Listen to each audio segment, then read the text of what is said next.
Another president, yesterday Vice President Leni Robredo was in Siayan, and she responded to one interview, and she said that with all the killings, you're seemingly promoting culture of impunity. Your reaction to this? You can ask, there are about how many thousands? Ang military natin, about 200 plus.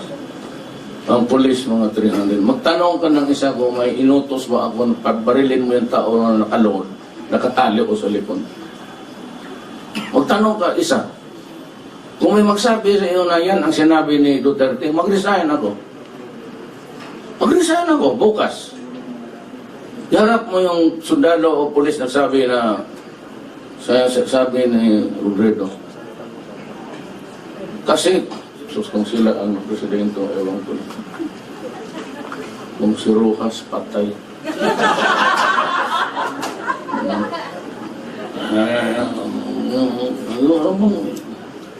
Alam mo yung mga yan, takot na kaso, takot mamatay. Dahil na hindi ka sa pwede trabaho na ito, takot ka mamatay, takot ka na kaso, patay ka. You're in paralysis pagka gano'n. Di mo puntahan yung mga sundalo, di mo puntahan ng mga kampo. Gusto mo lang sa Malacanang, tapos yung mga tao na mamatay, sumasabog na ang mukha. Dahil hindi ka mo lang magpakita ng solidarity. Ayaw mo punta ng dulo, kaya baka masabog gano'n. Kung mag-presidente, duwag-duwagan dito. Ako duwag ako, pero tapang ako bigla kasi. Sana yung ibang maganda, wala naman. Puro mong kayo. Totoo, sama yung dito na binibiro ko. Wala man. Puro lalaki. Sus Maria Josep. Huwag kayo magpisil-pisil-pi sa akin. Ayaw ko yung buka ninyo magdikit dito. Other topics, sir. Sir, sa war on drugs natin, most of the drugs talaga galing po ng China. Yung mga nahuhuli po natin na foreign national, marami po mga Chinese. Ano po bang commitment ng China sa inyo regarding yung ating war against drugs? You know, when I went to China, I was talking to the president. They have the same problem now, all serious. Mas marami. Nakakaroon na sila ng problema sa Cebu. And it's not a matter of exporting. Ang export naman nila kasi tinatapo nila sa dagat. Sometimes in the international water, so as not to, walang violation, international waters, hindi naman piracy na you can be charged anywhere, any crime for that matter. Tapos, pipick upin ng mga regions 1, 2, and 3. Yan sila. Wala masyadong. In Mindanao dito, malakas ang luto ng Cebu, Lanao area. Dito lang. And, dyan sa bandang Buldon, yung koridor na yan dyan, malakas ang yung ngayon na namatay. Tapos ang problema kasi sa the rebels now, I think that they are also fighting up front using Cebu. So parang lulungin mo na yung kalaban mo. Problema is mga anak natin at tinatamaan eh. Hindi naman tayo papatol kasi ng Cebu. At this age. It's always the young, and that is why I am outraged. Because with the 4 million Cebu addicts, that's not a joke. So anybody who really tries to trivialize it, just like the countries of the West, hindi mo pinag-usapan, sana magtanong na how are you doing, are you able to set up. Wala, ang tuloy sa mga kriminal, ang ano, wala mo lang sinabi na may nagamot na pa dyan, baki 50 mil. Even to ask, how do you cope up with the contagion? Walang tanong. Ang tanong tuloy kung ano yung buhay na anak. Kaya ako lumiinit ng ulo eh. Kaya ako talaga nag-iinsulto ng tao. Umiinit na. 4 million is 4 million. It is not a joke. Sa panahon ko, 900 na. Sabi ni Bato, kagabi sa Singapore. 900,000. Dito 900,000. Idagdag naman sa Mitama. Napayaan eh na kaligtaan mo. I am not blaming anybody. Nandiyan yung problema eh. Bakit dumating ng ganong numero? You know, this is my country. Tapos pabalabag ang salita mo. Eh talagang mumurahin kita. Maski wala akong pili dyan. Wala ng Amnesty International. Idiot. Ang sinabi na Duterte is talking about killing criminals. It would inspire the police and military to commit abuse. What are you talking about? Idioto ka. Yung sinasabi nila na encuentro, it really happened in Davao. I was only 3 months mayor. May kinidnap doon sa Davao. Maski sinong 3 months lang ako. Yung uso na kidnap. Maski mismo sa downtown dinadampot yung tao. Kaya 2 months after, sinaulit nila ang bata. But he was a teenager, 16 years old, Chinese. Hindi doon kumain pa sila sa bahay, nagpaluto pa ang mga unggoy. Nagpaluto, kumain doon, daradala yung pera. Kaya nung paglabas niya, nandoon ako sa hagdanan. Medyo wala kasi sumakay pa sila, pero malapit sa hagdanan, sa tabila ng... Well, paglabas ng carbine doon sa window, inubos na namin. So, totoo yan. Nandoon lahat media. Sa likod. Saka, ang crime yun kidnapping. Itong idioto na to, si Duterte that he killed so many criminals, talaga.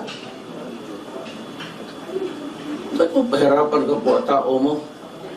Siyempre, mayor ako ng Davao. Papayag mo naman ako ng mayor ka, tapos ang mga tao, kidnapin lang, tapos pakainin mo ng droga. Ang putang ina. Tulupuhan niya. Hindi ako susunod ng ganong style.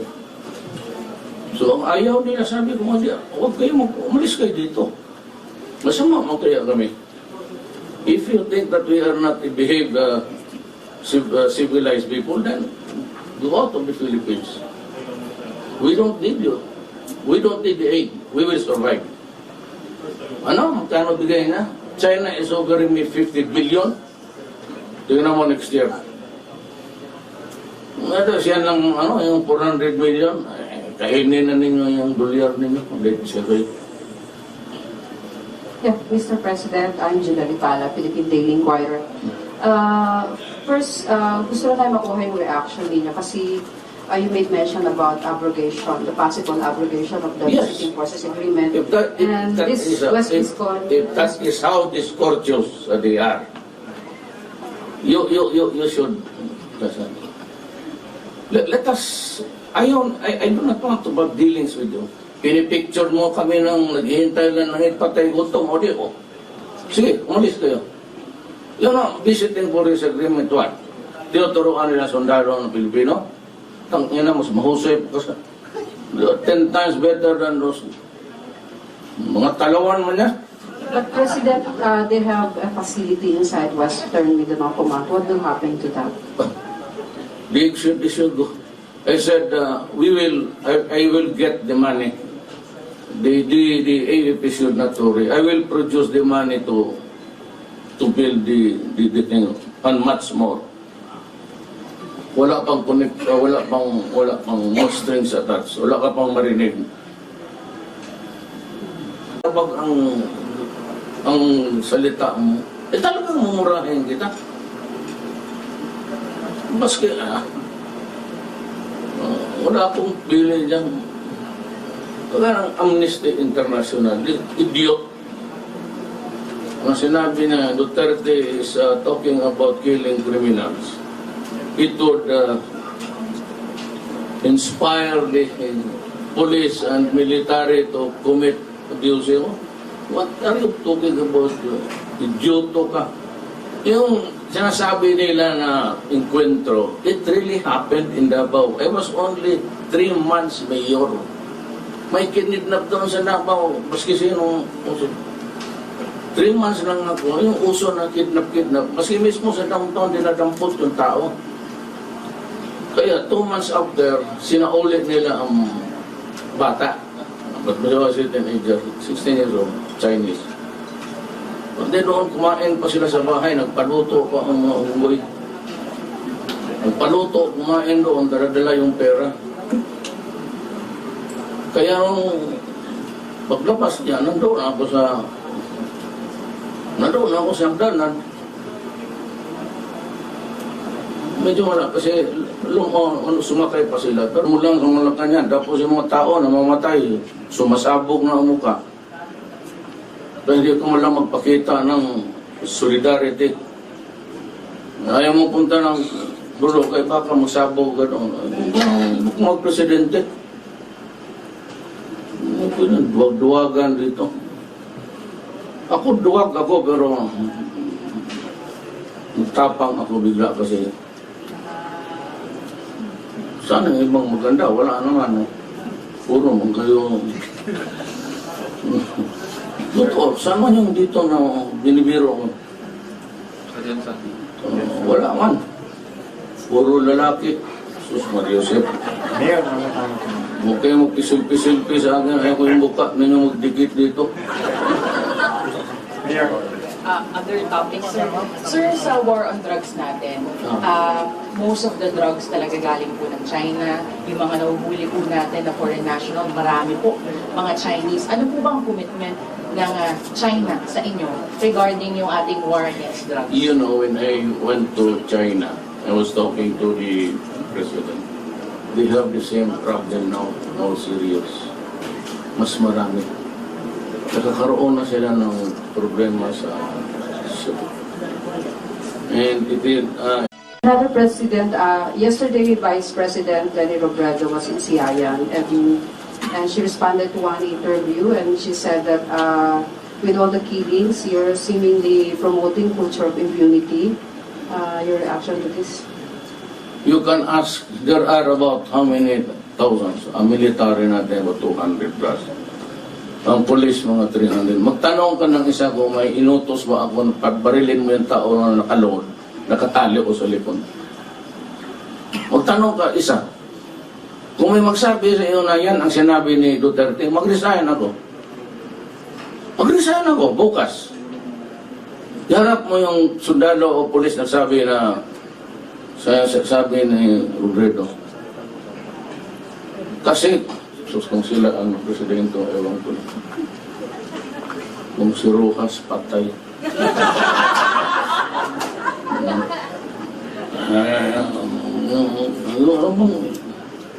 Alam mo yung mga yan, takot na kaso, takot mamatay. Dahil na hindi ka sa pwede trabaho na ito, takot ka mamatay, takot ka na kaso, patay ka. You're in paralysis pagka gano'n. Di mo puntahan yung mga sundalo, di mo puntahan ng mga kampo. Gusto Cebu addict. That's not a joke. So anybody who really tries to trivialize it, just like the countries of the West, hindi mo pinag-usapan, sana magtanong na how are you doing, are you able to set up. Wala, ang tuloy sa mga kriminal, ang ano, wala mo lang sinabi na may nagamot na pa dyan, baki 50 mil. Even to ask, how do you cope up with the contagion? Walang tanong. Ang tanong tuloy kung ano yung mga buhay na anak. Kaya ako lumiinit ng ulo eh. Kaya ako talaga nag-iinsulto ng tao. Lumiinit na. 4 million is 4 million. It is not a joke. Sa panahon ko 900 na, sabi ni Bato, kagabi sa Singapore. Mga 900,000. Dito mga 900,000, idagdag naman sa Bitama. Napayaan na kaligtaan mo. I am not blaming anybody, nandiyan yung problema. But bakit dumating ng ganong numero? You know, this is my country. Tapos pabalik, it's not a matter of exporting. Ang export naman nila kasi tinatapo nila sa dagat. Sometimes in the international waters, so as not to, walang violation, international waters, hindi naman piracy yan na you can be charged anywhere, any crime for that matter. Tapos, pipick upin ng mga regions 1, 2, and 3. Yan sila. Wala masyadong. In Mindanao dito, malakas ang luto ng Cebu, Lanao area. Dito lang. And, dyan sa bandang Buldon, yung koridor na yan dyan. Malakas ang yung ngayon na namatay. Tapos, ang problema kasi sa the rebels now, I think that they are also fighting up front using Cebu. So parang lulungin mo na yung kalaban mo. Problema is mga anak natin at tinatamaan eh. Hindi naman tayo papatol kasi ng Cebu. At this age. It's always the young, and that is why I am outraged. Because with the 4 million